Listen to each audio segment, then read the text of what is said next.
Teritoryo ni Balmores at ni Miguel ang Rosario. Diyan nakasalalay ang plano niyo? Iaasan niyo sa akin? Bakit? Huhudasin mo ba kami? Kung sasabihin ko ba sa'yo hindi, niniwala ka. Paano si Judge Balmores? Kung siya nga si Fatima at nalaman ni Judge na tinago natin sa kanya ang apo niya. Remember, si Fatima ang weakness ni Judge Balmores. As long as hawak natin siya, kaya ko siyang kontrolin. We're at war. Anytime, pwede tayong lusubin ng mga grupo ni Norman de la Cruz. Most probably, kasama na niya si Marcos pati ang mga tauhan nito.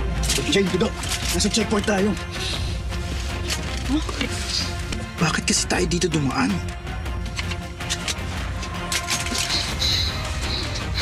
Lumuhod ka sa lupa.